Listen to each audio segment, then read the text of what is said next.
पश्चिम बंगाल के 24 परगना जिले के गांव संदेश खाली की घटना को लेकर राजनीतिक हंगामा और पुलिस एक्शन दोनों ही तेजी से चल रहे हैं। अभी तक इस घटना में करीब 17 लोग गिरफ्तार किए जा चुके हैं, लेकिन मुख्य आरोपी टीएमसी नेता शाहजहां शेख अभी भी पुलिस की गिरफ्त से बाहर है। शाहजहां शेख की तेजी से खोजबीन की जा रही है। शुक्रवार को उसके 6 ठिकानों पर ईडी की रेड हुई, लेकिन अभी तक उसका कुछ अता पता नहीं है। शाहजहां शेख के खिलाफ 4 बार समन भी जारी हो चुका है। टीएमसी नेता शाहजहां शेख पहले सीपीएम में था और पश्चिम बंगाल में राजनीतिक हवा बदली तो उसने भी ठिकाना बदल लिया। संदेश खाली में महिलाओं ने अपने जमीन हड़पने और यौन शोषण के आरोप लगाए तो शाहजहां शेख निशाने पर आ गया। आरोप है कि शेख के इशारे पर ही उसके गुर्गे ये काम करते थे। हालांकि इससे पहले राशन घोटाले में शाहजहां शेख का नाम सामने आया था, जिसके बाद ईडी लगातार उसकी तलाश में लगी है। शाहजहां शेख पर आरोप कितने सच हैं ये तो अदालत में तय होगा, लेकिन उसकी कहानी फिल्मों की कहानी जैसी ही है।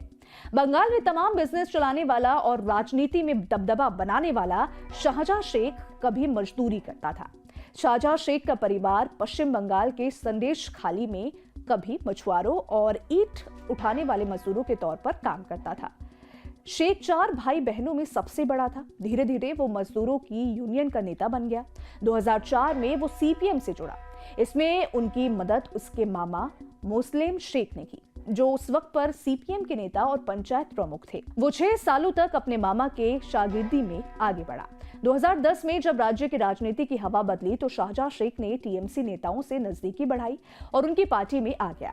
शाहजहां शेख ने शुरुआत में टीएमसी राष्ट्रीय महासचिव मुकुल रॉय और उत्तर 24 परगना टीएमसी जिला अध्यक्ष ज्योतिषप्रियो मलिक के नेतृत्व में काम किया। जब ज्योतिप्रियो मलिक को मंत्री बनाया गया तो शाहजहां शेख की ताकत और बढ़ गई। शाहजहां शेख को गब्बर और भाई नाम से भी जाना जाता था। धीरे धीरे शाहजहां शेख ने कई तरह के बिजनेस भी शुरू किए। भट्टे और मछली मजदूर के तौर पर काम करने वाला शाहजहां शेख अब मछली का व्यापार करता है और ईंट भट्टे भी चलाता है। एक मीडिया रिपोर्ट के अनुसार कभी एक मजदूर और मछुआरा रहा शाहजहां शेख अब बड़ी संपत्ति का मालिक है। उसके पास 17 कारें हैं। इसके अलावा उसके पास 43 बीघा जमीन और 2 करोड़ रुपए से ज्यादा के गहने हैं। उसके बैंक खातों में करीब 2 करोड़ रुपए भी जमा है। ये सब ब्यौरा शाहजहां शेख ने पंचायत चुनावों में उपलब्ध कराया था।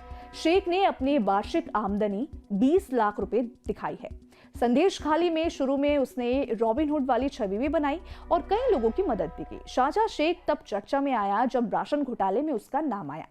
5 जनवरी को शाहजहां शेख की गिरफ्तारी के लिए ईडी की टीम पहुंची तो शाहजहां शेख के समर्थकों ने टीम पर हमला कर दिया और इसके बाद 8 फरवरी को संदेश खाली में महिलाओं ने प्रदर्शन शुरू कर दिया और शाहजहां शेख पर जमीन हड़पने और गन पॉइंट पर यौन शोषण का आरोप लगाया।